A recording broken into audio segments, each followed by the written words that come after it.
here doing a wool buy. So, introduction. Who are you? Well, I'm Maria Rooney, Silver Creek Lambscapes. You might be familiar with it. I've been in business for 32 years, I want to say, which is pretty amazing.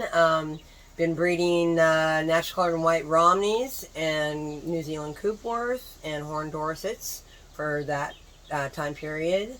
Really heavy selection on super high quality fleeces, lambs that are a really great growth rate, structurally correct. We do a lot of showing, but we also do a lot of commercial, just running sheep on grass and converting grass to gain. Try not to feed too much, although I would lie to say that we weren't feeding, a fair bit of alfalfa and grain at certain times of year. Probably running about, people always ask me that hard question. It fluctuates between 2 and 250 breeding ewes, and at any given time that can be 500 head. Just trying to figure out in this last crazy pandemic year how to make our business a little bit more versatile, a little bit more flexible. Things are so volatile with no shows. We've been doing a lot more gate sales, trying to market breeding stock somewhat on the internet. I mean, there's a lot of word of mouth since I've been in business a long time. Yeah. Try to have really a lot of integrity when I sell breeding stock, so I get a lot of repeat business. Yeah. But yeah, it's been interesting. Some things have just been crazy high and other times low, so you just never really know where things are going. But the true nature of ag, right? You just have to go. Somebody was like, "Oh, I bet you're just making a killing off of blah blah." I'm like, when does ag ever make a killing? That's one thing I am trying to educate, especially people that aren't in the ag world at all. That first off, sometimes you just got to go with the flow because you don't have a lot of control over, say, the weather. Well, yeah, I was gonna say, like this last year, not just pandemic, but 2 major weather influences, fires and ice storm, which we were both greatly impacted by. Yeah. And even today, I was coming up a little earlier, and you had to fertilize because we haven't had rain for like a month. Dry. I think today's the first day my lambs saw rain, and they're almost a month old. I'm crazy. Like, holy cow! This is like Northern California. Yeah. I mean, it's almost like the climate has shifted. It's really, to me, it's like, it's right out beneath your nose. And as a farmer, I mean, it is tangible on a daily basis, this whole climate change thing.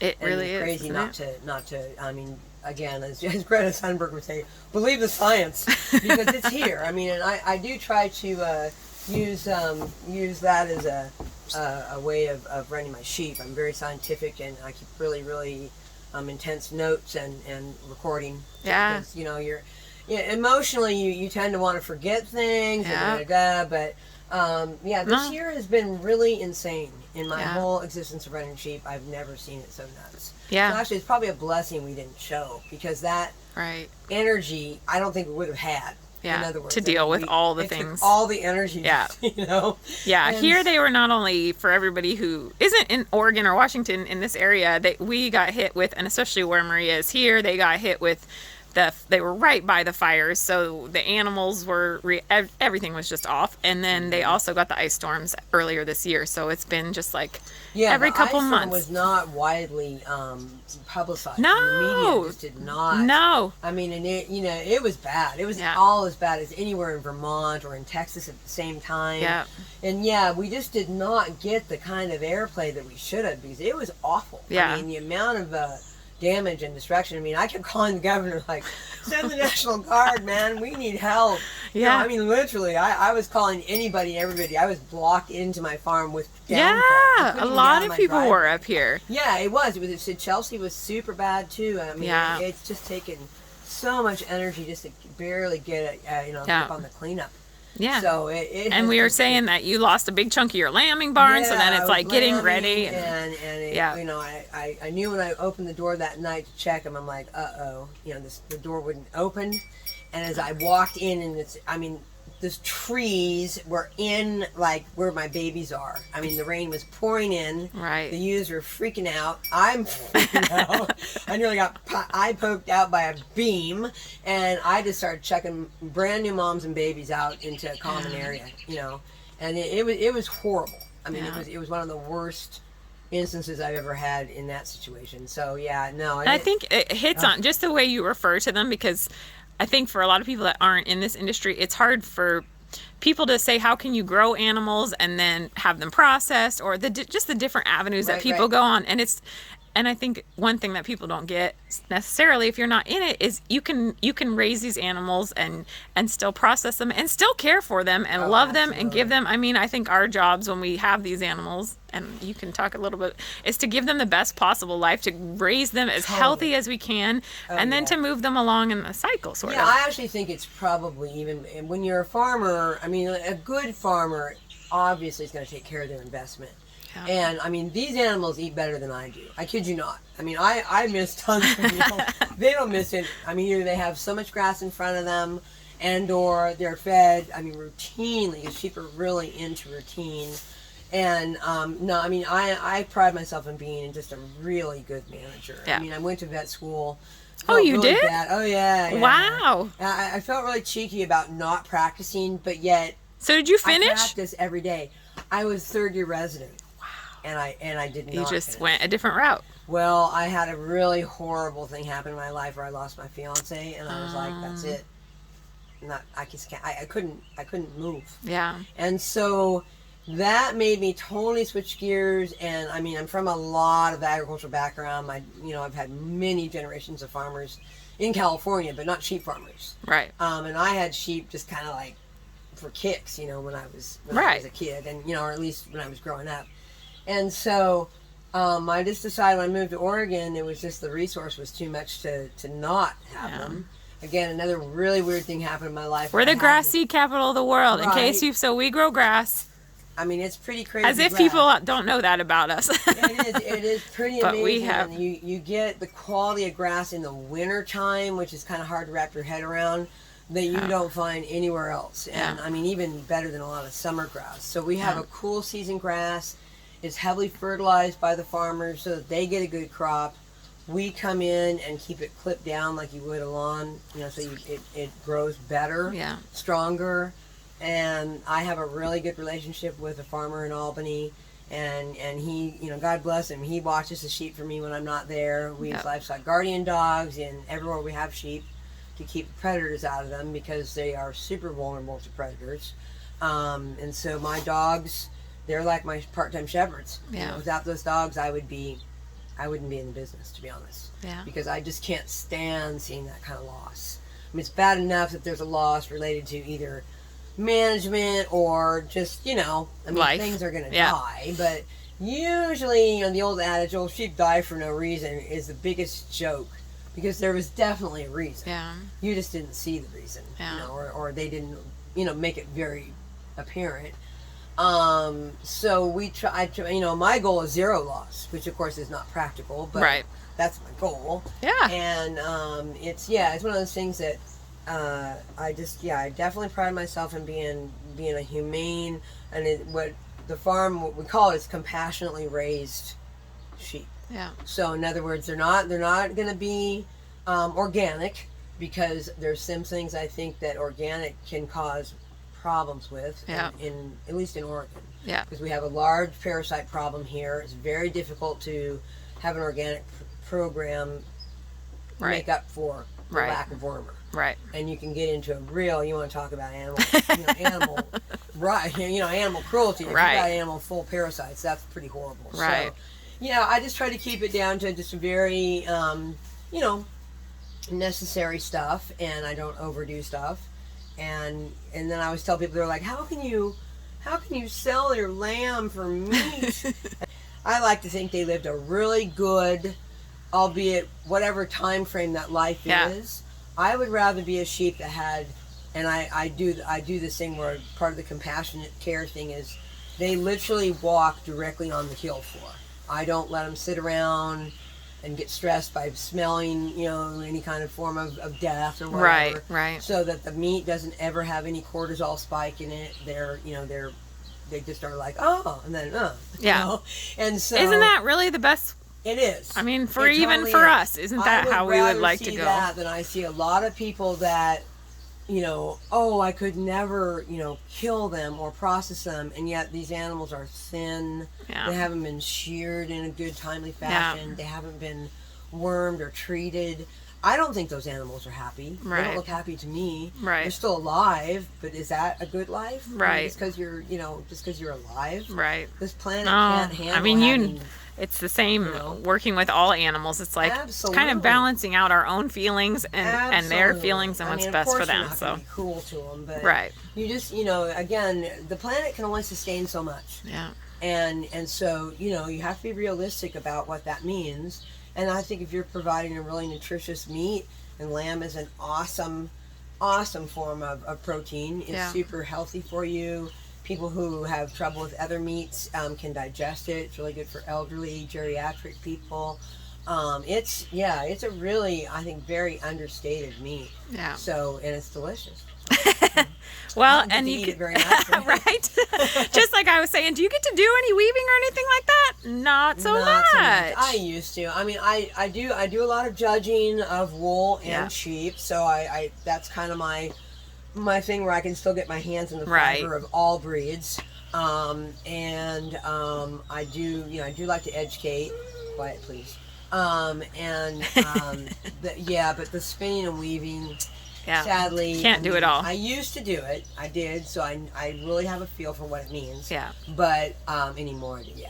There's just no. Well, and that's why I'm here. I'm doing a wool buy, which is great because I can come and she's like, "Here's the good stuff. Here's the Right. stuff you I want." like to pride myself in knowing which ones Yes. you want, and I try to No, skirt and really that's what's good. nice for me when I can show up because I am trying to do way too many things also. So when I can show up Right. to a farm and the person knows what I'm kind of looking for and can just throw it at me and say, "You'll be happy with this," that makes And no black sheep gathering my- this year, so we're not going to have those No. fleeces. You can get. So I'll be those. buying all those up. But Yeah. in the meantime, if you are looking for a fleece, they are here too. So how could people track you down?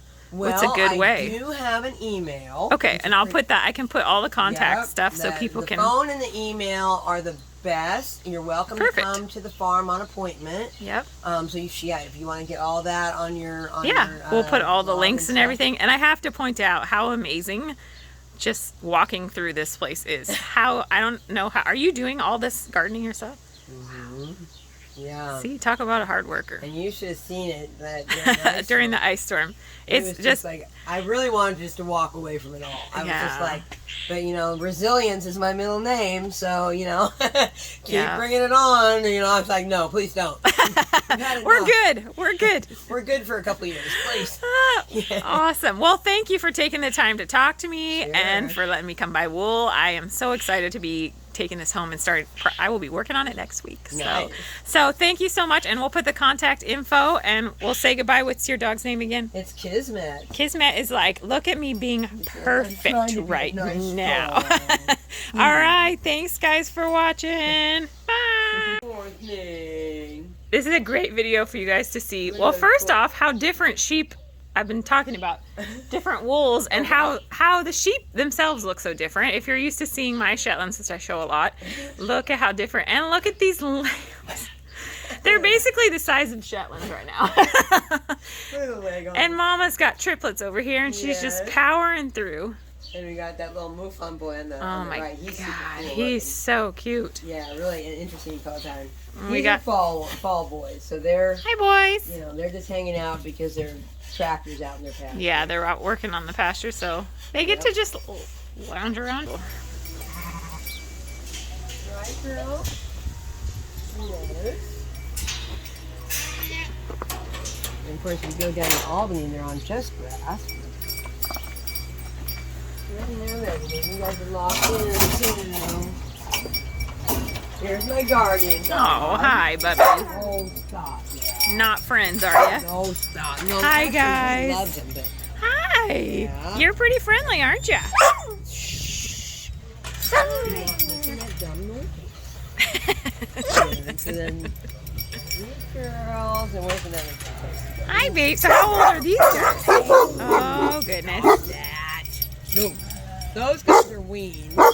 They were a little They older. were early weaned. What you talking about? Oh, You guys are gorgeous.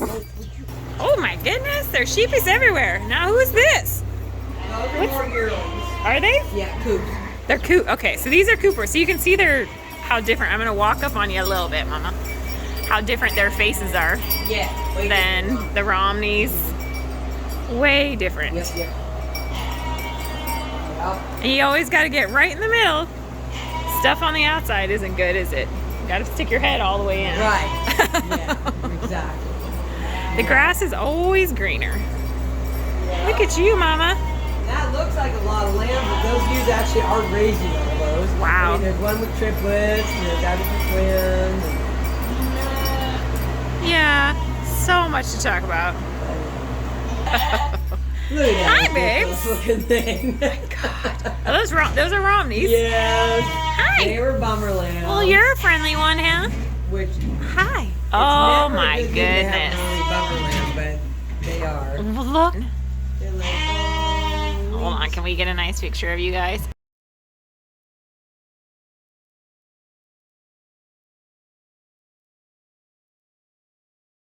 Good morning, guys. So sorry that the video ended so abruptly with the lambs that were super cute. Mitch had just emptied out my camera for memory, but only had a little bit of time in the morning to do it, and so I literally filled up my camera memory again, and so it ended. But next time I go up, which shouldn't be too long, I will get some more sheepy pictures. And I wanted to just show you, behind me is my wool stack. Flip. We're in the shop right now, Mitch's shop, which has been taken over a little bit, but not all the way.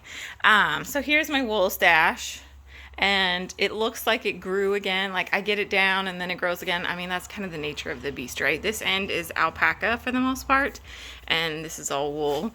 And I have even made some headway on this unexpected free wool. It's like half of a bale now. Anyway, I just wanted to show you quickly a little bit of the wool that I got when I was there, because I just thought you would enjoy it. So I mostly got Romney, and this is some of her Romney wool, and this is like going to be it's a light gray. Here is another beautiful gray, and we'll take a little chunk of this over so you can kind of see. And then over here is some horned Dorset, and it's so different. It's very downy, so I was just going to pull a little lock here so you can kind of see side by side how different these wools are. And you can see how dense this wool is.